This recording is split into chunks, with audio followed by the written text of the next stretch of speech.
লানাকুনান্না মিনাল খাসিরিন।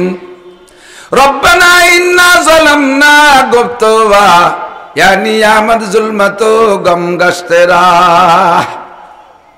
রব্বানা যালামনা কইয়া যদি কেউ বিরহমাতিকা ইয়া আরহামার রাহিমিন কে শেষ করে দেয়, সে মুনাজাতে আল্লাহর কাছে কিচ্ছু চাই নেই।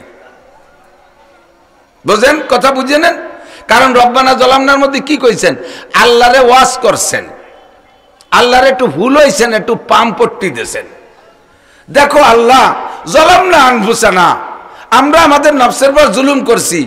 বুঝে বুঝে বোঝেন, ওয়া ইল্লাম তাগফির লানা, যদি তুমি ক্ষমা না করো, লানাকুনান্না মিনাল খাসিরিন, তাহলে আমি ক্ষতিগ্রস্তদের অন্তর্ভুক্ত হয়ে যাব। এ কথা তো সত্যি কথা। কিন্তু এর মধ্যে কি আল্লাহর কাছে মাফ চাওয়া হয়েছে? আল্লাহরে বুঝাচ্ছেন যদি তুমি মাফ না করো তাহলে আমি ক্ষতিগ্রস্তদের মধ্যে হয়ে যাব। এবার আল্লাহ রেডি হয়েছে আপনারা মাফ করবে, কিন্তু আপনি তো মাফ চান নাই এখনো। কাজেই রব্বানা যালামনা পড়ার পরে মাফ চাওয়ার আর একটা মুনাজাত পড়তে হবে, সেটা আল্লাহ শিখিয়ে দিয়েছে। কি পড়বা? রব্বানা ফাগফির লানা যুনুবানা ওয়া কাফির আন্না সাইয়্যাতিনা ওয়া তাওয়াফানা মাল আবরার। তরজমা না বুঝে বহুত মসজিদের ইমাম সাহেব খালি রব্বানা যালামনা বিরহমাতিকা ইয়া আরহামার রাহিমিন। আল্লাহ কয় তুই তো মাফ চালি নে, এটা আমারে কেবল বুঝলি যে মাফ না করলে আমি শেষ হয়ে যাব, তা আমি মাফ করব কি করব না, তুই মাফ চাবি না। কথা বুঝছেন না আপনারা? কাজেই শুধু রব্বানা যালামনা মুনাজাত না, এরপরে আপনার দোয়া করতে হবে আল্লাহর কাছে। কি জন্য আপনি ক্ষতিগ্রস্ত, সেই ক্ষতি থেকে বাঁচার জন্য প্রার্থনা করেন রব্বানা ফাগফির লানা যুনুবানা। কাজেই রব্বুল আলামিন তুমি আমার গুনাহ মাফ করে দাও। ওয়া কাফির আন্না সাইয়্যাতিনা, এক হলো মাফ করে দাও, আর একটা হলো মিটাই দাও, মুছে দাও। মাফ করার মানে হলো খাতায় লেখা আছে দোষগুলো, খাতায় লেখা আছে দোষগুলো, ওই লেখা অবস্থায় নিচে আল্লাহ লিখে দিল ঠিক আছে মাফ করে দিলাম, কিন্তু দোষ কয়টা লেখা রয়েছে? কিয়ামতের ময়দানে কোটি কোটি মানুষের ভিতরে আমার দোষগুলো লেখা রয়েছে। অবশ্য আল্লাহ মাফ করে দিয়েছেন, নিচে লেখা হয়েছে মাফ করে দিলাম, কিন্তু দোষগুলো আমার কি দোষ? মদ খাই, গাঁজা খাই, ইয়াবা খাই, ফেনসিডিল, হিরোইন, তাড়ি, বিড়ি, সিগারেট, জেনা করি, ব্যভিচার, জারি, যাত্রা, কলসা, গাজির গান, হিন্দুকে বিভিন্ন অনুষ্ঠানে যাই, দুর্গা পূজা, কালী পূজা, সরস্বতী পূজা, লক্ষ্মী পূজা, 12ই শক্তির হিন্দুকের সাথে উড়াকান্দি যাই, এই সব আকাম লেখা রয়েছে। মানুষের মধ্যে আমার এইগুলো যদি ওপেন হয়ে যায়, কক্সবাজার, কুয়াকাটা, তারপরে ওই সুন্দরবনের করমজাল, ও জায়গাতে কি কি আকাম করিছো, কোন জায়গা যায় সুদ খাইছো, ঘুষ খাইছো, ওই ঘেরের পাড়ে যাইয়া বিলির ভিতরে ঘেরের পাড়ে যে সুদে লেনদেন করছো, সব ছবি শহর মধ্যে লেখা রয়েছে, দেখা যাচ্ছে। মানসি দেখে কবে ওরে গিন্না তুই এই বেড়াইছিস। লাস্টে যদিও লেখা রয়েছে মাফ করে দিছি, কিন্তু দোষগুলো দেখা যাচ্ছে, তাতে একটা লজ্জা পাওয়া লাগবে। এই জন্য সাথে সাথে বলছি কি ওয়াকাফির আন্না সাইয়্যাতিনা, আল্লাহ তোমার পায়ে ধরি, আমার ওই যুগলে যা যা করেছিলাম ও একটু মুছিয়ে দাও, জায়গা যেন থাকে না, মানুষের সামনে যেন এগুলো কেউ না দেখে। কতক্ষণ আল্লাহ মাফ করে দেছো, তাহলে ওই লেখাগুলো মুছিয়ে দাও। ওয়াকাফির আন্না সাইয়্যাতিনা, তারপরে ওয়া তাওয়াফানা মাল আবরার। আল্লাহ তোমার ওলি আল্লাহ, আবরার মানে নেককার, তোমার বন্ধু নেককার, তাদের মরণ যেমন হবে তাদের মরণের মতো একটা মরণ আমাকে দান করো। কন্যা আমিন, জোরে বলেন আমিন। তাদের মরণ কেমন হবে? আল্লাহ কয় ইন্নাল্লাযীনা ক্বালু রাব্বুনাল্লাহ সুম্মা ইসতাকামু তাতানাজ্জালু আলাইহিমুল মালায়েকা আল্লা তাখাফু ওয়া লা তাহজানু ওয়া আবশিরু বিল জান্নাতিল্লাতী কুনতুম তুআদুন। আল্লাহ বলবেন ইয়া আইয়াতুহান নাফসুল মুতমাইন্না তুরজিই ইলা রাব্বিকি রাদিয়াতাম মারদিয়া ফাদখুলি ফি ইবাদি ওয়াদখুলি জান্নাতি। আল্লাহু আকবার। ঈমানদারদের মরণ কেমন, তোমার নেককারদের মরণ কেমন কোরআনে কারীমের মধ্যে পড়েছি। আল্লাহ পাক রব্বুল আলামিন বলেন, এ আমার খুদাইবাসী জুটেশ্বরবাসী মুসলমান প্রাণপ্রিয় বন্ধু লক্ষ্য করে শোনো। আল্লাহ পাক বলেন ইন্নাল্লাযীনা ক্বালু রাব্বুনাল্লাহ, নিশ্চয় যারা বলবে রব আমাদের আল্লাহ। আপনাদের রব কে? জোর হলো না, আরো জোরে। রব কারে কয়? অল এভরিথিং ব্যক্তি পার্থক্যে যাকে যেমন দিয়ে লালন পালন করা দরকার তাকে সেমন আসবাব দিয়া তেমন সব কিছুতে যিনি লালন পালন করতে পারেন তিনি হলেন একমাত্র রব। যার যা দরকার, যে যেমন ব্যক্তি তার সেরকম আসবাবের দরকার। কথা বলেন না কেন? যে যেমন ব্যক্তি তার সেরকম আসবাবের দরকার, ঠিক না? আর তারে তাই দেয়। যে মাঠে ঘাটে কাজ করে তার 300 টাকা দামের লুঙ্গির দরকার, অ্যাভেলেবেল 300 টাকা দামের লুঙ্গি আছে। দেশের সব লুঙ্গি যদি 2000 টাকা দামের হতো তাহলে ভ্যান চালানিরা আমাকে মতো 3 টাকা কামাইওয়ালারা লুঙ্গি ভরার কায়দা ছিল। 1 মাসের টাকা গুছাই এক লুঙ্গি বানাতে পারতাম না।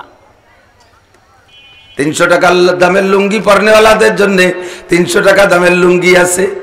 3000 টাকা দামের লুঙ্গি পরনেওয়ালা আছে, তাদের জন্য 3000 টাকা দামের লুঙ্গি আছে। আছে না নাই? এত বড় বল মাছ 22 কেজি ওজনের বল মাছ 22 দুগুণে 42,000 টাকা, 44,000 টাকা। এই 44,000 টাকার বল মাছ কি রেখার মানুষ আছে না নাই? তাই বলে কি সবাই নাকি? গরিব মানুষ যাইয়া বল মাছটার দ্বারে দাঁড়াইছে, দেখে বড় লোক একজন থাবাই দিয়ে কিনে নিয়ে গেল। লম্বা একটা হাইসাই কয়, আল্লাহ আমরা গরিব মানুষ, আমাদের গরিব বানাইছো, কোনোদিন কি আমরা বল মাছের স্বাদ নেব না? আল্লাহ কয় তোমারে যেমন কাজ যে জায়গায় রাখছি ওই জায়গার মাছও আছে, তোমার বল মাছ খা, বড় বল মাছের দরকার নাই, ওই বংশের ছোট ছোট পাবদা মাছ আছে, ওর কয়টা কিনে নিয়ে যাও।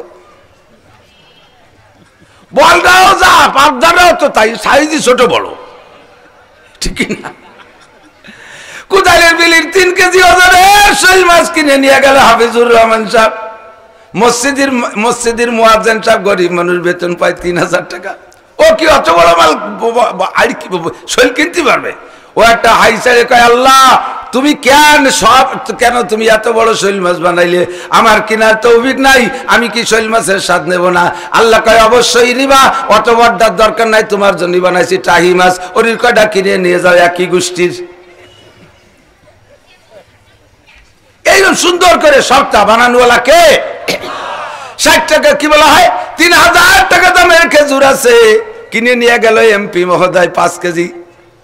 তেবাসা 15,000 টাকা দিয়ে মাত্র 5 কেজি খেজুর কিনলো। আমার মতো গরিব মানুষ দেখে হাই ছাড়া ছাড়া উপায় নাই। আল্লাহ কয় মন খারাপ করো না, তোমার জন্য 60 টাকা দামের খেজুর বানাই রাখছি, তুমি ওইটা ঈশ্বর কিনে নিয়ে খাওগে। ইন্নাল্লাযীনা ক্বালু রাব্বুনাল্লাহ, এমন করে সবার ব্যবস্থা করনেওয়ালা কে? তেফলেরা আগার না দেখি বারে যায় শির, তেফলে মিসকিনরা আজানান মুর্দাগির, চার পারা কদরে তাকত বারেনে বরজাইফা কদরে হিম্মত কারেনে। যে যেমন ব্যক্তি তার জন্য তেমন ব্যবস্থা। তেফলেরা আগার না দেখি বারে যায় শির। ভাই মুরগির বাচ্চা ডিম ইতে বার হইয়া 2-3 মাস দুধ খায় না? কথা কয় না? কি খায়? খুদ খায়। দুধ খায় না খুদ খায়? খুদ খায়। মাও খুদ খায়, বাচ্চাও খুদ খায়। মা যা খায় বাচ্চাই তাই খায়। এই সিস্টেম যদি আমাদের মধ্যে আল্লাহ জারি করে দিত তাহলে কয়টা বাচ্চা বাঁচতে পারতাম। মা খায় গোস্ত রুটি, নবজাতক বাচ্চারা যদি কয় তোরও দুটো খাতি হবে, তাহলে আর উপায় ছিল? আল্লাহ তারে খাওয়ানোর জন্য মার দুটো ফ্লাক্স ভরে ফেরার ভরে গরম দুধ পাঠাই দিয়েছে। এর নাম হলো রব। কল আলহামদুলিল্লাহ। ইন্নাল্লাযীনা ক্বালু রাব্বুনাল্লাহ, এ মুসলমান, রুজির মালিক কে? খাওয়ায় কে? পড়ায় কে? ধন দেয় আল্লাহ, সম্পদ দেয় আল্লাহ, রিজিক দেয় আল্লাহ, হায়াত দেয় আল্লাহ, মরণ দেয় আল্লাহ, ক্ষমতা দেয় আল্লাহ, সিনাই নাই আল্লাহ। এই কথার বড় অটল থাকবা। ব্যারাকের কাছে ধন না ধরবা না, কারিতোষের কাছে যাবা না, বিআরডিবি থেকে টাকা নিবা না, আশার কাছ থেকে তুমি সমিতির টাকা উঠাইবা না, গ্রামীণ ব্যাংকের বাড়ির দিয়ে ঘুরবা না, অফিসারদেরকে বাড়ির কাছে আসতে দিবা না। তোমার একিনটাকে ওই দিক ফিরাও। দুনিয়ার কেউ আমারে খাওয়াইতে পড়াইতে বাঁচাইতে পারে না, সব কিছুর মালিক আমার আল্লাহ। এই কথা বলে যারা অটল অবিচল থাকবা, আল্লাহ পাক বলেন তাতানাজ্জালু আলাইহিমুল মালাইকা, তোমার নফসটাকে আমি আগে সার্টিফিকেট দিয়ে দেই। ইয়া আইয়াতুহান নাফসুল মুতমাইন্না, তোমার নফসটা হলো মুতমাইন নফস, ইতমিনান নফস, পরিষ্কার নফস, পরিচ্ছন্ন নফস। তোমার আত্মাটারে পরিষ্কার রেখেছো, একমুখী আল্লাহ করে রেখেছো। তোমাকে আমি ডাক দেব, উখরুজি, তুমি বেরিয়ে আসো। ইয়া আইয়াতু আইয়াতুহান নাফসুল মুতমাইন্না তুরজি, তুমি ইরজি ইলা রাব্বিকি, তোমার রবের দিকে তুমি চলে আসো। নফসটা বেরিয়ে আসার জন্য যখন প্রস্তুতি নেবে, এই সময় আল্লাহ পাক তাতানাজ্জালু আলাইহিমুল মালাইকা, 500 ফেরেশতা পাঠিয়ে দেবে আপনার জানটাকে রিসিভ করার জন্য। এ হলো বুজুর্গানে দিনের মরণ। তাই ওই জায়গায় দোয়া করছি, ওয়াতাওয়াফানা মাল আবরার, নেককারদের মরণের মতো একটা মরণ দাও। হুসাইন আহমদ মাদানী রহমাতুল্লাহ আলাইহি লিখেছেন নকশা হায়াতের ভিতরে, আনোয়ার শাহ কাশ্মীরি রহমাতুল্লাহ আলাইহি যখন ইন্তেকাল হয়, দারুল উলুম দেওবন্দের কাছে কাশ্মীরি রহমাতুল্লাহ আলাইহি বাসা। উনিও কাশ্মীরি রহমাতুল্লাহ আলাইহি একটু বয়স বেশি, 40-এর উপরে বয়স হওয়ার পরে উনি বিবাহ করেছেন। তো ওনার বাচ্চা কাচ্চা অত বড় হয়ে পারে নাই, যা হয়েছে তারা মাদ্রাসায় পড়ে, বাচ্চা কাচ্চাও কম। উনার আগের স্ত্রী মারা গেছে, লাস্টের যে স্ত্রী, এই স্ত্রী ঘরে ছিলেন, আর কেউ না। অসুস্থ স্ত্রীও এমন অসুস্থ, যায় যায় ভাব। উনার মৃত্যুর রাত্রে স্ত্রীও কাছে আসতে পারে নাই, সে তার রুমে অজ্ঞান হয়ে পড়ে রয়েছে। উনার কাছে ছিলেন উনার একজন ফুফু। এই ফুফুজান বলতেছেন, আমার আনোয়ার যখন মৃত্যু সজ্জায় সেলেসা শুরু হয়ে গেছে, আমি ছাড়া কেউ নাই পাশে। রাত গভীর, রাত প্রায় 2টা। এই খেয়াল করেন, এ সময় হঠাৎ আমি বাইরে দেখি যেন মানুষের ভিড়ে ভিড়ি, মানুষের আনাগোনা। দরজা খুলে দেখি একই সাইজের পোশাক আর পাগড়ি জুব্ব পরা হাজার হাজার মানুষ বাইরে ঘুরতেছে। তা আমি মনে করলাম যে দারুল উলুম দেওবন্দের তো শাইখুল হাদিস ছিলেন, এখন না নাই, কিন্তু একসময় ছিলেন। এখনো পর্যন্ত দারুল উলুম দেওবন্দের হাজার উলামায়ে কিরাম, তুলাবায়ে আযম, তার শাগির্দ ভক্ত, মনে হয় তারা হুজুরের মৃত্যু খবরে চলে আসছে, হুজুর অসুস্থ তাই দেখতে আসছে। আমি কি করব, মহিলা মানুষ, এত মানুষে বসতি বা দেবো কোন জায়গায়? বাড়িতে ঘুরতেছে ঘুরতেছে, এর ভিতরে আমার বাবা দুনিয়া থেকে চলে গেছে। যখন চলে গেছে, ইন্তেকালের পরে 1 মিনিটের ভিতরে বাইরে কোনো মানুষ নাই, 1 মিনিটের ভিতরে বাইরে কোনো মানুষ নেই। ইতিমধ্যে দারুল উলুম দেওবন্দের ভিতর দিয়ে একদল কারা যেন জোরে জোরে বলতে বলতে চলে যাচ্ছে, শোক সংবাদ, শোক সংবাদ, শোক সংবাদ, উর্দুতে তাদের ভাষায় বলতেছে। এত জোরে যে পুরো দেওবন্দ, দারুল উলুম দেওবন্দ শহর সহ কেঁপে উঠছে। হুসাইন আহমদ মাদানী নিজে এই আওয়াজ শুনিয়া ঘর থেকে বেরিয়ে আসছে। যে শব্দ, কিসের শোক সংবাদ? উনি আগেই জানেন যে কাশ্মীরি অসুস্থ। পুরো মাদ্রাসার সমস্ত ছাত্র শিক্ষক বেরিয়ে চলে আসছে শব্দ শুনিয়ে।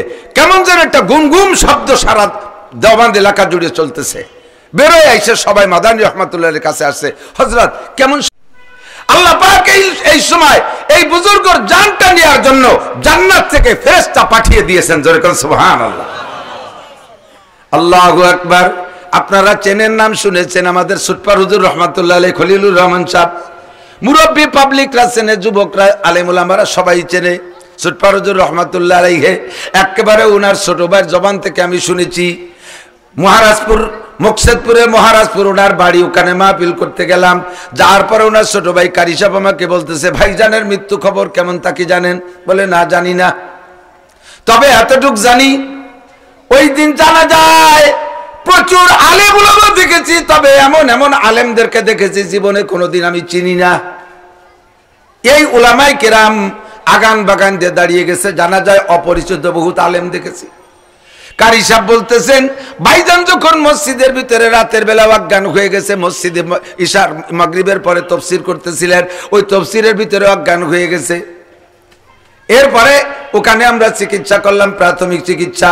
রাতের বেলা ঈশা পর্যন্ত আবার সুস্থ হয়ে গেলেন, ঈশার নামাজও পড়লেন। আমরা বাসায় নিয়ে আসবো, উনি কয় না আমি মসজিদে থাকবো। মসজিদে ব্যবস্থা করলাম, মসজিদে বিছানার ব্যবস্থা কইরা ডাক্তারি কবিরাজি যা আছে সব করলাম। রাতভর মোটামুটি ভালো, শেষ রাত্রি তাহাজ্জুদও পড়ছে, ফজরের নামাজও পড়ছে, আল্লাহু আকবার। ইশরাকের নামাজও মসজিদে পড়ছে, কন্যা আল্লাহু আকবার। ইশরাকের নামাজও পড়ছে, ইশরাকের পরে কেমন যেন ঢলে পড়তেছে। এবার আমরা আর এখানে রাখলাম না, কারণ ইন্তেকালের সময় যদি হয়ে যায় অনিচ্ছাকৃত বাথরুম হয়ে যেতে পারে, পেশাব পায়খানা মসজিদের ভিতরে। মসজিদের আদব রক্ষার্থে ঘর মসজিদ থেকে বের করে বাড়ি নিয়ে গেলাম। ওনার নিজস্ব একটা ঘর আমাদের গ্রামের বাড়িতে আছে, ঘরটা পরিত্যক্ত, কেউ থাকে না। ভাইজান আসলে আমরা পরিষ্কার করি, ওখানে রাখি।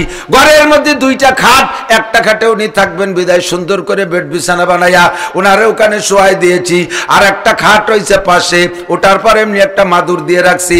আলেম ওলামা আসতেছে, দেখতেছে, চলে যাইতেছে। এ সময় আমরা জানি যে উনি একেবারে বিলকুল অজ্ঞান।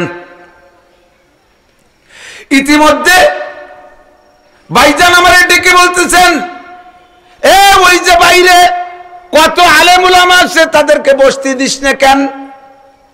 আমি দরজা খুলে দেখি একজন মানুষও বাইরে নাই।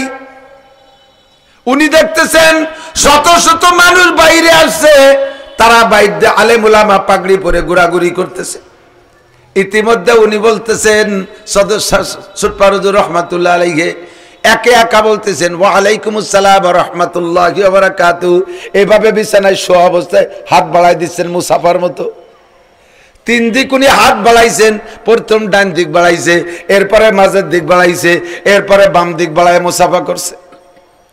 প্রত্যেকবার সালামের উত্তরের সাথে সাথে বলতেছেন, ইয়া রাসূলুল্লাহ কেমন আছেন? নানুপুরি হুজুর কেমন আছেন?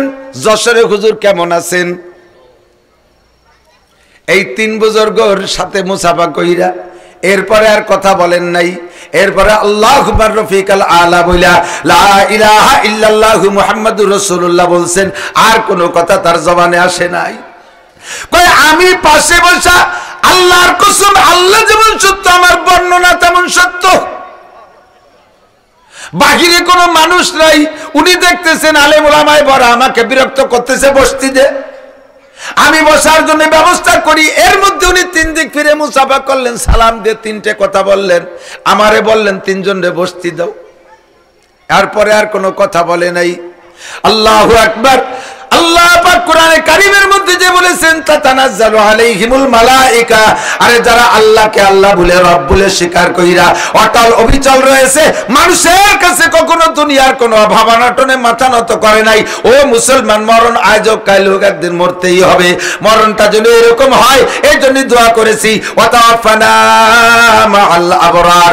মরণের সময় 500 ফেরেশতা আল্লাহ পাক আসমান থেকে জান্নাতি ফেরেশতা পাঠিয়ে দেয়। এই 500 ফেরেশতা এসে কি কয়? আল্লাহ তাখাফু ওয়ালা তাহজানু। চান না এরকম একটা মরণ? চান না? কথা কয় না, কয় না মর বই না, তার মরণ চাবো কি? মরা লাগবে কি লাগবে না? ফেরেশতারা আইসা আপনার সামনে বলে কি কয় জানেন? আল্লাহ তাখাফু ওয়ালা তাহজানু। হে দুনিয়ার আল্লাহর বুজুর্গ, হে ইমানদার মুত্তাকিন পরহেজগার, হে রব্বানি, হে আল্লাহর বন্ধু, আল্লাহ তাকাবু, ভয় পেও না, ওয়ালা তাহজানু, টেনশন করো না। তুমি মরে গেলে খ্যাতের কি হবে? তুমি মরে গেলে ইউনিয়নের কি হবে? তুমি মারা গেলে মেম্বার সাহেব ওয়ার্ডের কি হবে? এ তুমি মোহতামেম মারা গেলে মাদ্রাসার কি হবে? তুমি প্রিন্সিপাল মারা গেলে কলেজের কি হবে? এ তুমি সংসারের গার্জিয়ান মারা গেলে ফ্যামিলির সদস্যদের কি হবে? এই বলে তুমি কোনো টেনশন করো না। আল্লাহ তাকাবু ওয়ালা তাহজানু, এ সবার জিম্মাদার কে? জোরে বলেন কে? আল্লাহ তাকাবু ওয়ালা তাহজানু ওয়া আবশিরু বিল জান্নাতিল্লাতী কুনতুম তুআদুন। মাওলানা নাসির সাহেব, উলামায়ে কেরাম, মাওলানা হাফিজুর রহমান সাহেব, বাংলাদেশের আলেম ওলামাদের কাছ থেকে জান্নাতের যে সুসংবাদ শুনেছো, এই যে দেখো সেই জান্নাত তোমার জন্য বরাদ্দ হয়ে গেছে। একটা জান্নাতের ছবি আপনার চোখের সামনে নিয়ে আসবে আর বলবে এই যে আপনার জান্নাত। ওয়া আবশিরু বিল জান্নাতিল্লাতী কুনতুম তুআদুন, যেই জান্নাতের ওয়াদা করা হয়েছিল, এই যে তোমার সেই জান্নাত, তুমি দেখে নাও। নাহনু আউলিয়াউকুম ফিল হায়াতিদ দুনিয়া, মরণের পরে কবরে যাই একা একা কিভাবে থাকবা এই টেনশন তোমার করা লাগবে না। দুনিয়ায় তুমি রাস্তায় চলতে গেলে কয়জন তোমার সাথে থাকে? চায়ের দোকানে বসলে কয়জন থাকে? সংসারে বসলে কয়জন তোমার সাথে থাকে? আমরা এই 500 ফেরেশতা নাহনু আউলিয়াউকুম ফিল হায়াতিদ দুনিয়া, দুনিয়ায় তোমার সাথে আছি, অফিল আখিরা, কবরে যাওয়ার পর আমরা 500 তোমার সাথে চাইরা কোথাও যাব না, আমরা তোমার সাথে থাকবো। এরপরে যেই জান্নাত তোমারে দেখানো হচ্ছে, জান্নাতে কি আছে তুমি কি জানো? কয় জান্নাতে আছে ওয়ালাকুম ফিহা মা তাশতাহি আনফুসুকুম ওয়ালাকুম ফিহা মা তাদউন। এর ভিতরে আছে মুখে যা বলবা তা তো পাবাই পাবা, এমন কি মনে যা কল্পনা করবা তাও পাবা। সুবহানাল্লাহ। সুরবল কাল সকালে কবেন সুবহানাল্লাহ? এতে ব্যাট ভর্তিছে না। জীবনে এরকম চান্স পাইছেন কোনোদিনও? বস্তা বাড়িয়ে ভোট দিচ্ছি, তাকে সেই নেতার বাড়ির দ্বারা যে দাঁড়ানোর কায়দা নাই, ফোন দিলি আমি ঢাকা, অথচ বাড়ির পায়খানার মধ্যে বসা। ঠিক না? কত কইলাম যে একটা রাস্তা বানাইতে হাঁটতে পারতেছিল, গত বছর ওই কোদালি খালবাড়ি দিয়ে ওদিক জাতি বাড়ি না, সেই খালবাড়ের রাস্তা আজও হলো না। আর আল্লাহকে আমার কাছে চাওয়ার সাথে সাথে পেয়ে যাবি, না চাইয়ে মনে মনে ভাববি তাও তোর সামনে দেওয়া হবে। কন্যা সুবহানাল্লাহ। ওয়ালাকুম ফিহা মা তাশতাহি আনফুসুকুম ওয়ালাকুম ফিহা মা তাদউন। এই হাদিসের ভিতরে জান্নাতের বর্ণনা দিতে গিয়ে বলে যে মনে যা ভাববেন তাও পাবেন, মুখে যা বলবেন তাও পাবেন। এর ব্যাখ্যা দিতে গিয়ে হুজুরের হাদিস আছে পরিষ্কার। আল্লাহর নবী বলেন যদি কোনো মানুষ দুনিয়ায় নিঃসন্তানই মারা যায়, আল্লাহর বান্দা ইমানদার দুনিয়ায় সন্তান পাইলে, আছে না এরকম অনেকে নিঃসন্তানী, তো এই সন্তানে আব্বা কয়ে ডাক দিলি কেমন লাগে, এই ডাকটা দুনিয়ায় শোনে নাই। মহিলাদের জীবনে যত চাহিদা তার মধ্যে দুইটা চাহিদা, একটা হলো পছন্দের একটা স্বামীর ঘরে স্বামীর সাথে বিবাহ হওয়া, জীবনের প্রথম চাহিদা। অবিবাহিত থাকা মহিলাদের জন্য চরম একটা কলঙ্ক। এক নম্বরে হলো সুন্দর পছন্দের একটা স্বামী পাওয়া, দুই নম্বরে স্বামীর ঘরে যাওয়ার পরে কষ্ট ক্লেশ যাই হোক একটা দুইটা পাঁচটা সন্তান হওয়া। সন্তানে মা কয়ে ডাক দিলে মায়ের কলিজা ঠান্ডা হয়ে যায়, সন্তানের চেহারা দেখলে দিলটা ঠান্ডা হয়ে যায়। কথা বলেন ঠিক কি ঠিক না? তে মহিলা দুনিয়ায় কোনোদিন সন্তান দেখে নাই, কাজেই সন্তানের ডাকও শোনে নাই।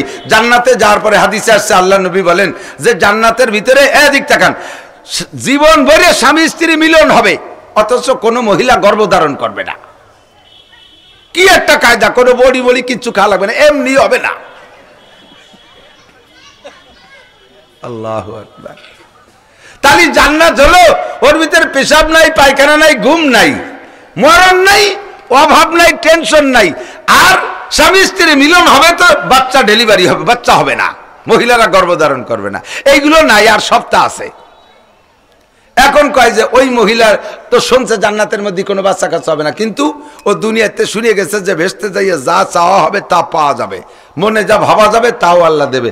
উনি বলে ফেলবে যে আল্লাহ আমার তো এই দুনিয়ায় থাকতে 30-40 বছর স্বামীর ঘর করলাম, কত চেষ্টা করলাম, কত ওষুধপাতি খেলাম, কলকাতাও গেলাম, হুজুর কাছে তাবিজও নিলাম, শেষে পানি ভরা টরা কিচ্ছুতে কিচ্ছু হলো না। বাচ্চায় মা কয়ে ডাক দিলি কেমন লাগে এটি একটু শুনতে মনে চাচ্ছিল। আমার একটা বাচ্চা হলি খুব খুশি হইতাম। মুহূর্তের ভিতরে গর্ভধারণ করবে, মুহূর্তের ভিতরে বাচ্চা ডেলিভারি হইয়া তাৎক্ষণিক বাচ্চায় মা কয়ে ডাক শুরু করবে, এর নাম বেহেশতে। সব সিদ্ধান্ত চেঞ্জ করে দেবে, বেহেশতের মধ্যে গর্ভধারণ করবে না, আর বাচ্চা হবে না। আল্লাহ কয় সব বাদ, আমি ওয়াদা করেছি, মুখে যা বলবি তাও পাবি, মনে যা ভাববি তাও পাবি, কাজেই বলি যখন ফেলছিস কাজেই তোরে আমি দেবো, আমার সব সিদ্ধান্তরে চেঞ্জ করে দিলাম। এরপরে হুজুর কয় একের মনে চাবে না। শেষমেশ কয় কি কোনো মহিলা এ কথা বলবে না। একজনের কয় হুজুর আপনার কথা উক্কা ছাড়ছি, উক্কা উক্কা কি যে মোহাব্বত ছিল, উক্কায় সুমো দিতাম, দুনিয়ায় কোনো জায়গায় সুমো দিয়ে ওই মজা পাতাম না। কত ভালো ভালো জায়গা সুমো দিছি, কিন্তু উক্কার মতো মজাদার ছিল না। সেই উক্কা আপনার কথায় ছেড়ে দিছি, কিন্তু উক্কার সাথে একটা বন্ধুত্ব তার রয়েই গেছে। বেসতে যাওয়ার পরে কি আল্লাহর কাছে উক্কা চালি দেবে হুজুর? আমি কইলাম আল্লাহ তো মিথ্যে কথা কয় না। আল্লাহ কইছে ওয়ালাকুম ফিহা মা তাশতাহি আনফুসুকুম ওয়ালাকুম ফিহা মা তাদউন, মনে যা চাবে তাও পাবি, মুখে যা বলবি তাও পাবি। কাজেই উক্কা যদি তুমি চাও তোমার উক্কা দেয়া হবে। বিলকুল সত্য কথা, কোনো সন্দেহ। ওয়ালাকুম ফিহা মা তাশতাহি আনফুসুকুম ওয়ালাকুম ফিহা মা তাদউন,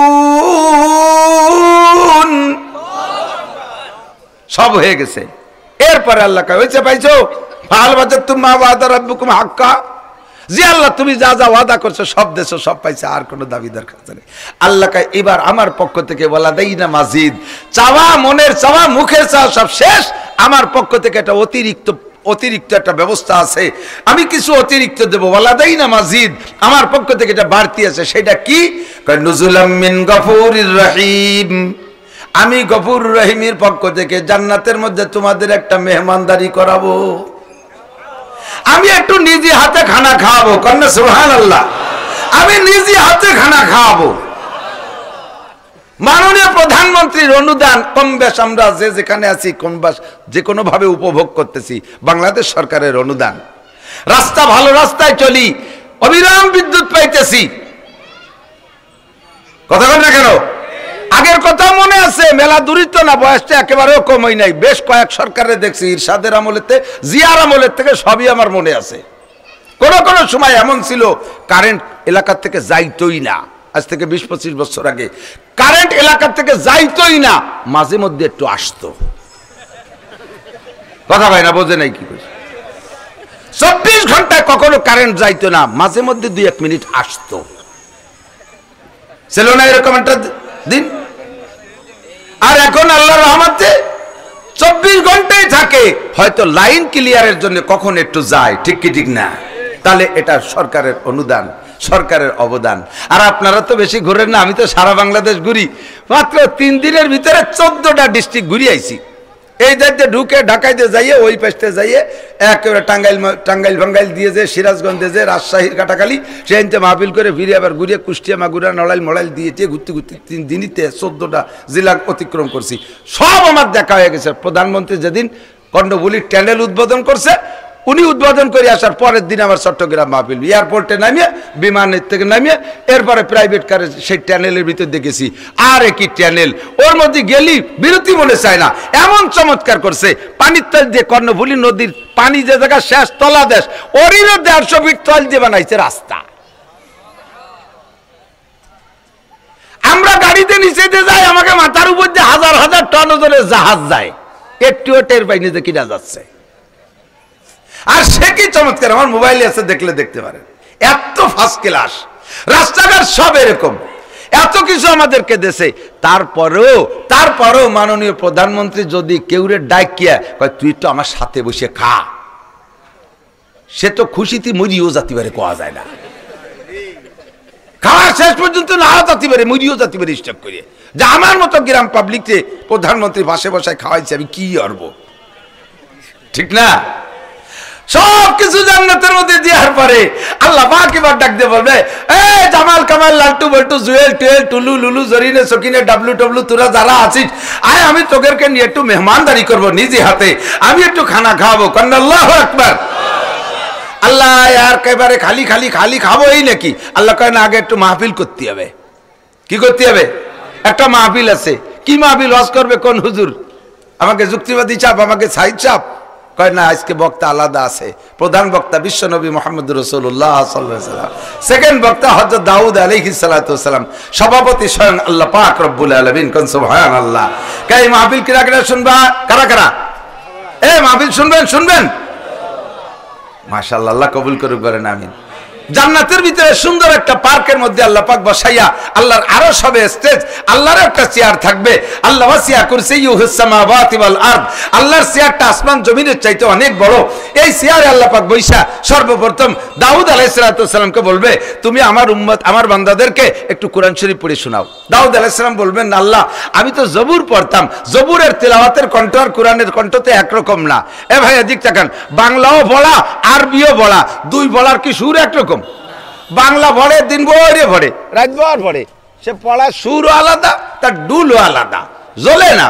এরকম চাইছে জুটে চড়ি এমনি এমনি এমনি, ইসলামী যুব সমাজ এমনি এমনি এমনি, এর উদ্যোগে এমনি এমনি ফলে, আর ভাগে ভাগে এমনি এমনি কয়। শুনছেন না? এর তর্জমা জানেন? তার মানে আমি আইএ পাস করি, বিএ পাস করি, এমএ পাস করি, যা করি সব এমনি এমনি করি, এতে কোনো চাকরি বাকরি হবে না।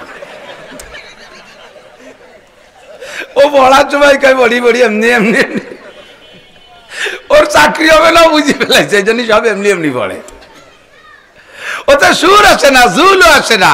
আর আপনি এখনই কোরআন শরীফ পড়া শুরু করেন, যত বড় পাবলিক হন না কেন, পড়তে বসলে একটা জুল আসে, আসে না? আর তিলাওয়াত করতে গেলেই সুর আসে।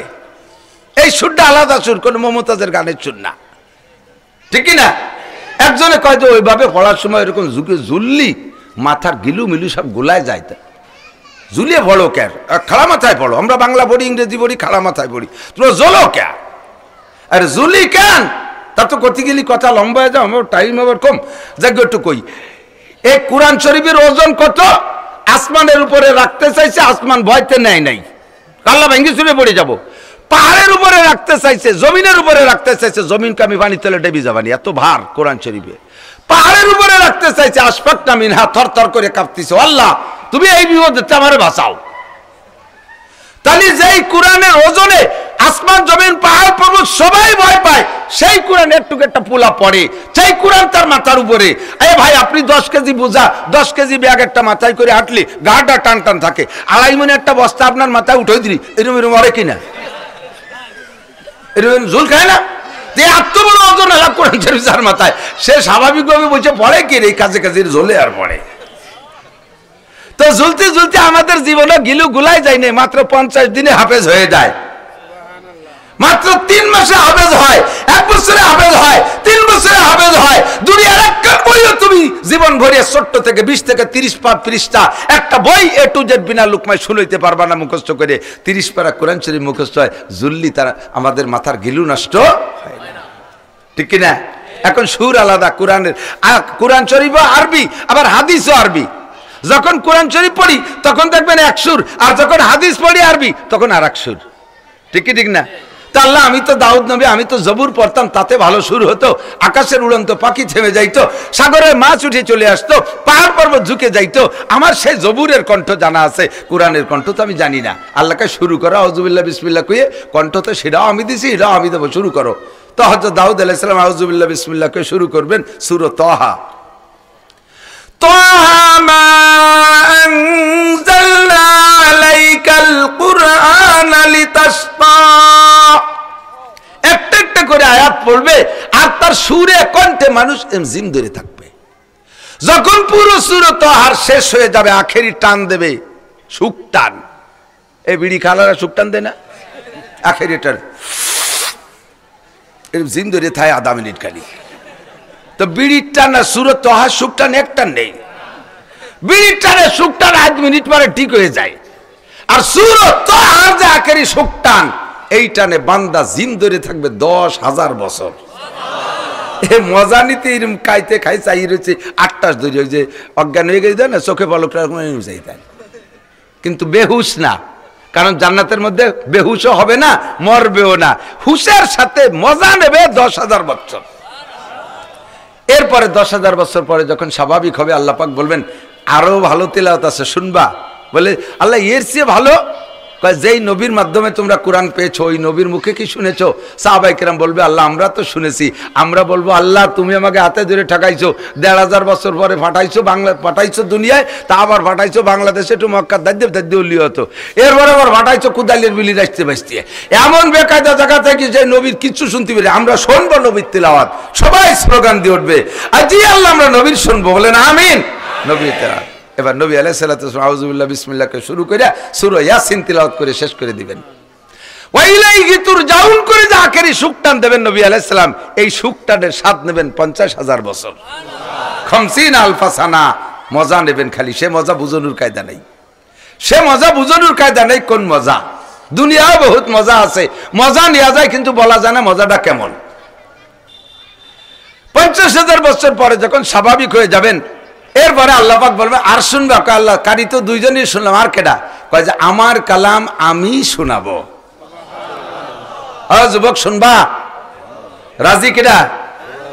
আল্লাহর তেলাওয়াত শুনবেন তো কান্ডারে পাক রাখতে হবে, মমতাজের গান শোনা যাবে না, ভান্ডারিয়ার গান শোনা যাবে না, নায়ক নায়িকাদের গান শোনা যাবে না, দুনিয়ার আজেবাজে শোনা যাবে না, কান্তি আল্লাহর কালামে পাক শুনবো। এদিক একই নর্দম, একই একটা পাইপ, খেয়াল করে না, পাইপ পাইপ পাইপ, এদিক তাকান, পাইপ দিয়ে সারা বছর বেরিয়ে ওই পাইপ দিয়ে বেরোইছে পায়খানা, বাথরুমের স্যানিটারির সাথে ডেলিভারি পাইপ যেটা পিছন দিয়ে, শেষ দিক যাইয়ে যদি ওইটারে ধুইয়ে মুছে জমজম পানি দিয়ে ধুইয়ে পরিষ্কার করে সাবান দিয়ে আর খাড়ি দিয়ে ধুইয়ে, এরপরে যদি ওই পাইপ দিয়ে আপনার সিলাপের মধ্যে দিয়ে জমজম পানি ঢেলে দিয়ে ওই পাশে গিলাস ধরে আপনার দিয়ে আপনি খাবেন? নতুন বানানোর সময় যেরকম ভালো ছিল পাইপ, তাইতে সাফ করে ফেলাইছি, তবুও খাবেন? আল্লাহু আকবার। জীবনটা ভরে এই কান্ডে নষ্ট করে বলছে আজে বাজে দিয়ে, ওই কান্ডে তোমার ওর মধ্যে নিয়ে ধুয়ে মুছে সাফ করা যাবে না, ওই দিয়ে ওর কোরআন শরীফ ঢুকবে না, পরিষ্কার বানায় নিয়ে যেতে হবে কান।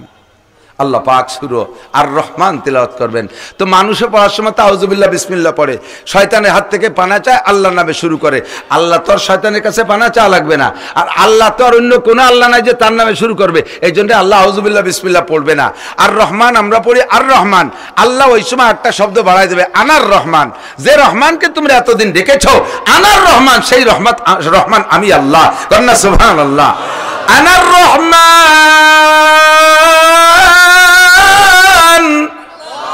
আল্লামাল কুরআন খলাকাল ইনসান।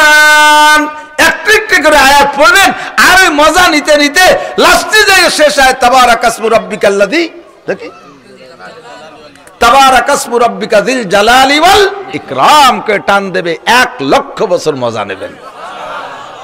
সুখটানের মজা 1 লক্ষ বছর, 1 লক্ষ বছর ফালাম্মা ফাকা, যখন 1 লক্ষ বছর পরে স্বাভাবিক হবে আল্লাহ তাআলা কাছে আমরা বলবো আল্লাহ এর চেয়ে আর মজা হয় না, আসি আল্লাহ।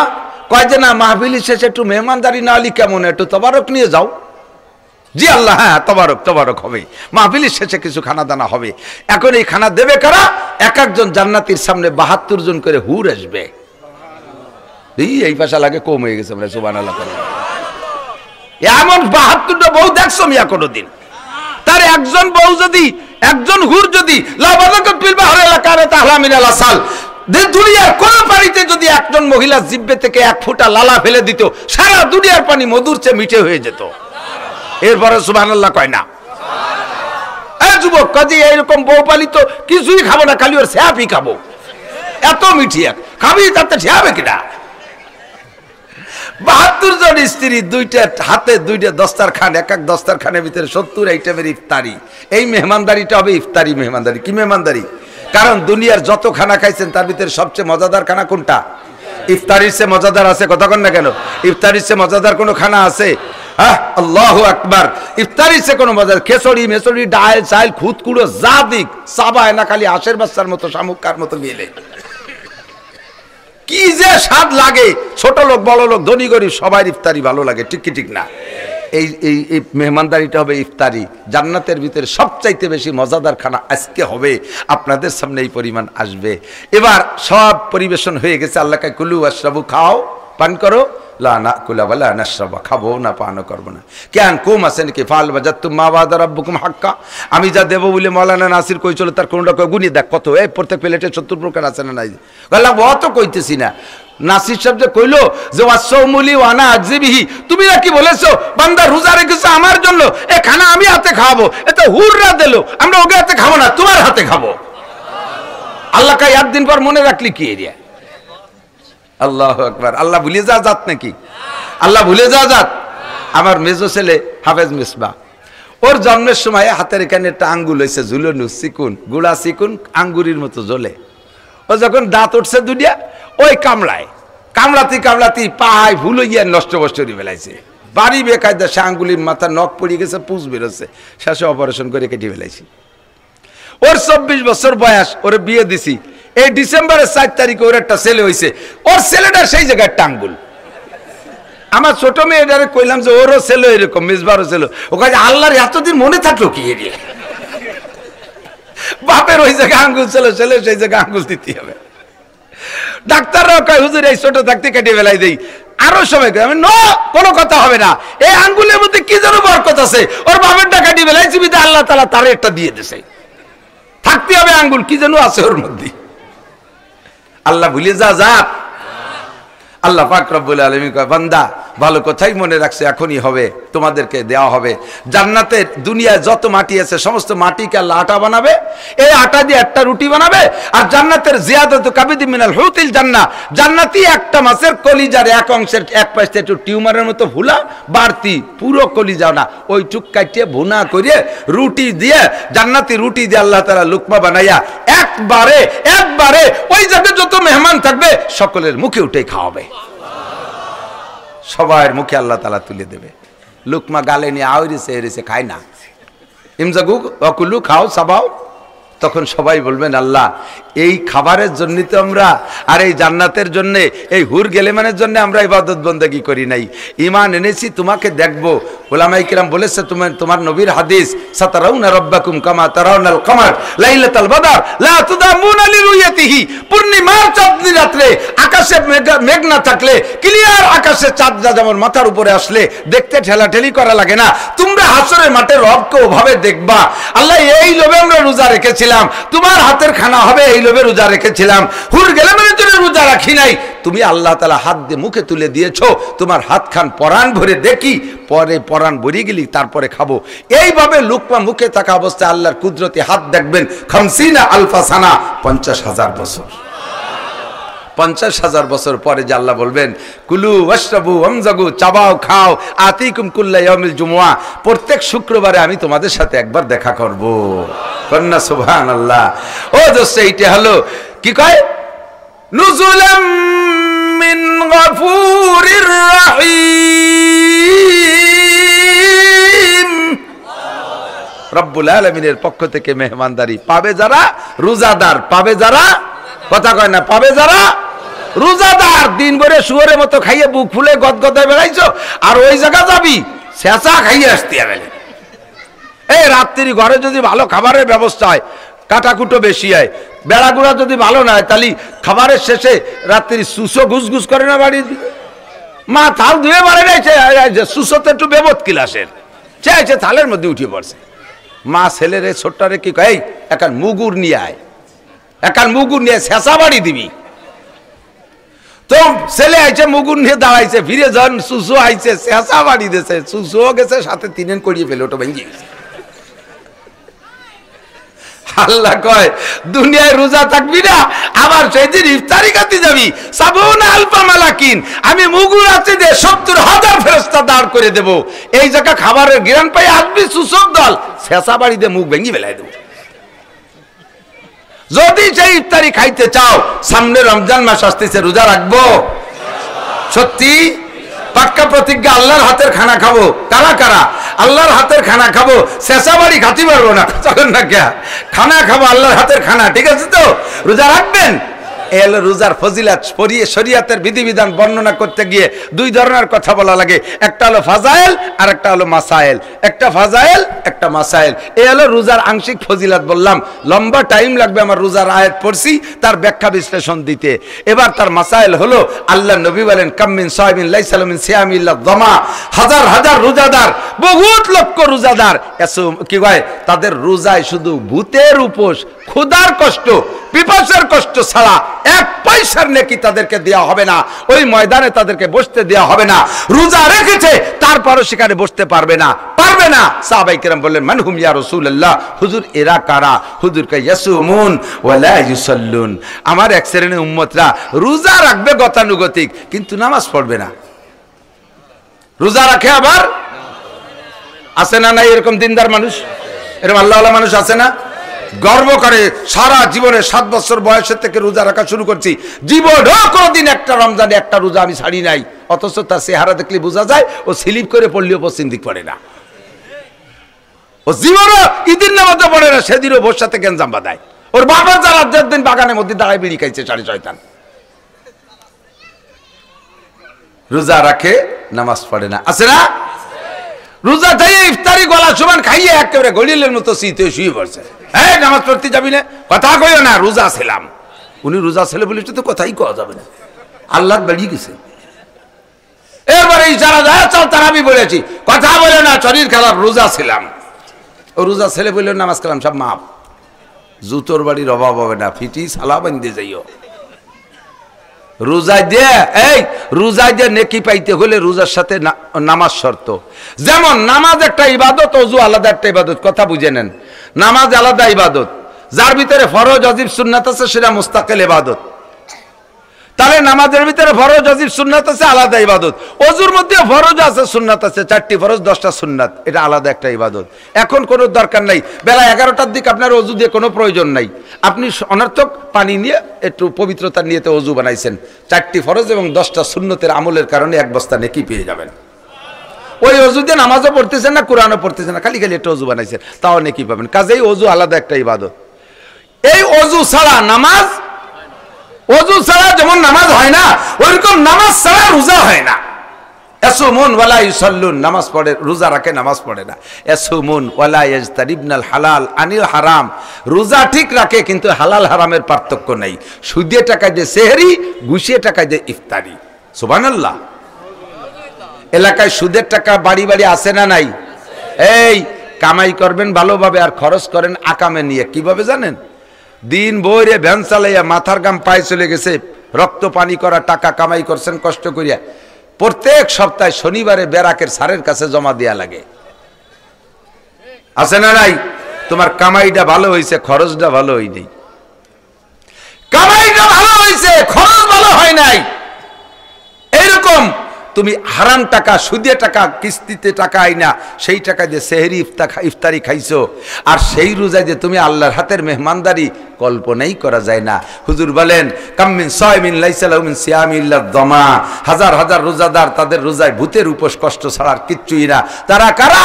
ইয়াসুমনা ওয়ালা ইস্তাতিরনা, মহিলারা রোজা রাখে অথচ পর্দা করে না, রোজা রেখে যার তার সামনে হাঁটা চলা করে, গায়ে মাথায় কাপড় নাই, রোজা রেখে গোপালগঞ্জ যায় মার্কেট করতে, বাগেরহাট যায় ঈদ মার্কেট করতে, সারা রমজান খালি রোজা চাঁদ উঠতে দেন। এক মাস পরে ঈদ হবে, এক মাস আগের থেকে বাজার করতে, ঈদ বাজার করতে গোপালগঞ্জ যায়। সে যে কি সাজা সাজে, আল্লাহু আকবার। মহিলাদের কেনুর গুতাই আমাকে মতো দুর্বল মৌলবীরা দোকানেই দাঁড়াতে পারি না, আরো বিরক্ত বোধ করে। আমরা যদি যাই কেনাকাটা করতে, আমার তেমন সবাই চেনে, বিটিরাও চেনে। কয় দূর আপনি আইছেন কে গোপালগঞ্জ? ওকে কয় মাইফুতের গোপালগঞ্জ, আমরা আইছি কে? তোর বাবার গোপালগঞ্জ। আমি বিটা মানুষ চাচ্ছ না। আল্লাহু আকবার। গত বছর 2 আগে এক জায়গায় মাহফিলি গেছি, জায়গার নাম কব না, ইউটিউবালারা সাপ্লাই দিবে না। ছোট্ট রাস্তা, আমার গাড়িটা যায় ওই রাস্তায়, যে মহিলারা ওয়াজ শুনতে আসে। আমার তো যাইতে হবে, আমি তো ওই মাহফিলে ওয়াজ করতে যাচ্ছি, সেই বিটি আমারই ওয়াজ শুনতে আসছে, জানে না তো যে আমি ওর গাড়ির মধ্যে বসা। তো গাড়ি নিয়ে যাইতেছি, বিটি এখন রাস্তায় যে আমার এদিকে, আমি সামনে, আমি যাইতেছি যেদিক, উনি আসতেছে পিছনের দিক, আমার দিক। আর মহিলা তো আমার ক্রসিং করে এই পাশে যাবে, যার জায়গা নাই। রাগে জ্বালায় দেই যে লাইটই তো দেখাচ্ছে, বিটি ফট ফট করতে, সুই চলে না বিটা, এখন গাড়ি নিয়ে আইছে। সুই চলে না বিটা, এখন গাড়ি। তো তুই বিটি রাস্তায় আসলি কে? রাস্তাতে আমাকে গাড়ির জন্য রাস্তাতে বলেছে, তুমি আসলে কেন? তাকে আশায় দোষ নাই, হাট বাজারে দোষ নাই, বেপরদা করবে দোষ নাই। রোজায় 5 পয়সারও নেকি পাবা না, 5 পয়সারও নেকি পাবা না। রোজা রাইখা রোজাকে হেফাজত করো।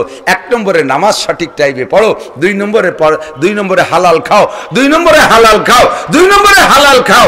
হারাম পেটে ঢুকাইও না, রোজায় কাজ হবে না। 3 নম্বরে পর্দা করো, মহিলা পুরুষ সকলেই। 4 নম্বরে মিথ্যা কথা বলো না রোজা থাইকা। 5 নম্বরে গীবাত করো না। গীবাত মানে পরনিন্দা আর পর সমালোচনা। আর একজনের দোস্তুরটি বলা বলি করলে যার নামে বদনাম করতেছো, ওই লোকটা মারা গেলে তার গায়ের গোশত কি মুসলমানের জন্য হালাল না হারাম? যে লোকটা গীবাত করতেছেন সেজন্য ওই ভাই মারা গেল, আর সেই মরা গোশত আপনি খাইতেছেন, তার মরা গোশত খাইতেছেন। মানুষের এমনিতে রোজার দিনে কিছু খাইলে রোজা ভেঙে যায়, এরপরে মানুষের গোশত মানুষের জন্য হালাল না হারাম? জোর হারাম, হালাল না হারাম? তাহলে রোজা থেকে হারাম খাইছেন, আপনার রোজায় কিচ্ছু নাই। 0 + 0 = 0, ডাইন পাশে 500 0, কিচ্ছু পাবা না। আল্লাহর সামনে যাবার খাবার খাবা, সুফা সাফ করিয়ে যাইও, দাঁত পাইজে মেশাক করে যাইও। এমনি বিরাসতে মাজলি হবে না, আর গাছের ডাল দিয়ে মাজলি হবে না। এ বিরাস হলো তওবার বিরাস। কিসের বিরাস? তওবার বিরাস। অন্তর থেকে পরিচ্ছন্ন হন, আর জীবনে কোনোদিন গীবাত করবেন না। বিশেষ করে খালি রমজান না, 24টা ঘন্টা গীবাতের থেকে বাঁচার চেষ্টা করেন। গীবাত বড় মারাত্মক। গীবাত হলো ঘিবাতের মতো, আলু ভর্তার সাথে ঘি দিয়ে মাহাই নিলে একটু মজা বেশি লাগে না? আর কথার মধ্যে যখন গীবাত শুরু করে তখনও মজা বেশি লাগে। কথা মজা, এই যে আমাকে হাফিজুর হুজুর, কিন্তু আমরা পিসাব জানি, উনি কি এরে জানো, এই করে থামিয়ে যাবেন। এরপরে শ্রোতা কবে কি এরে, তার তো কলি নিত, তারা গুছি দেয়, কদ্দুর যে করে থামিয়ে গেছে, কথার শেষ পর্যন্ত তো গেলি না, ঠাইসে দূরে কয়। এ গীবাতের মতো খালি মজা লাগে। আমি আপনাদের সকলকে অনুমতি দিলাম, এদিক তাকান, এই কথাটা বলে শেষ করে দিচ্ছি। সেলিম গাড়ি রেডি করো, জায়গা মতো নাও। এদিক আপনাদের সকলকে অনুমতি দিচ্ছি। গীবাত বলে আমি কোনো অন্যায় করেছি জেনুইন, এইটা আপনি জানেন, এটা আপনি জানেন। দুনিয়া হয়তো আর কেউ জানে না, আপনারা 2-5 জনে জানেন। আমাকে সমাজে দাবানোর জন্য, আমাকে কালারিং করার জন্য, আমাকে দাগি করার জন্য আপনারা আমার আড়ালে রাস্তাঘাটে যেখানে সেখানে এই কথাগুলো বলিয়ে বেড়াচ্ছেন। এর নাম গীবত, এর নাম কি? আর আমি করি নাই, আমার নামে একটা বানায় বলতেছেন, এইটার হলো অপবাদ। অপবাদ যত আরো উপরে, গীবত চাই হলো আপন মায়ের সাথে জিনা করার চাইতে বেশি। জিনার চাইতে বড় অপরাধ হলো গীবত। পাশাপাশি লস কি শুনবেন, যার গীবত করবেন সে যে গুনাহটা করছে, ওই গুনার আলোচনাই তো করতেছেন, ওই গুনাহটা আপনার আমলনামায় চলে আসবে, আর আপনার আমলনামা থেকে নেকি যাইয়ে তার আমলনামা ভরে যাবে। এবার আমি আপনাদেরকে অনুরোধ করি, আন্তর্জাতিক খ্যাতি সম্পন্ন কারি সাইদ ভাই মাগরিবাদের কিরাত পড়ছে, বয়ান করছে, মানুষের 4 ভাগের 1 ভাগ ছেড়ে। আমি গ্রাম্য মানুষ, কতবার এই মাঠে আসছি, আমারে মহব্বত করেন, ভালোবাসেন বিদে এখন মাঠটা ভরে গেছে। ভালোবাসেন না আমারে? ভালোবাসেন না? আমিও আপনাদেরকে ভালোবাসি। তো আপনারা যারা আমারে ভালোবাসেন, আমি অনুরোধ করি, আমার যদি কোনো দোষ আপনাদের জানা থাকে, একটু আমার আড়ালে এগুলো একটু বলা বলি করবেন। পারবেন তো ইনশাআল্লাহ? এই যে একজন খালি বলবে, আমার দোষ যে কটা জানা আছে এইগুলো একটু আমার আড়ালে বলা বলি করতে পারবেন তো? করবেন না? আরে করিয়েন, একটু করলে আমার লাভ হবে। আমার ওই গুনাহটা আপনার আমলনামায় চলে যাবে, আপনার আমলনামা থেকে নেকি আমার আমলনামায় আসবে। তা আমারে মোহাব্বত করেন যখন, এই উপকারটা করেন। তা করবেন না, কিন্তু এই উপকারটা কারে করেন? যে আপনার পরম শত্রু, উপকারটা তারে করে যাচ্ছেন নিয়মিত। যে আপনার শত্রু, এই উপকারটা রেগুলার তারে করে যাচ্ছেন।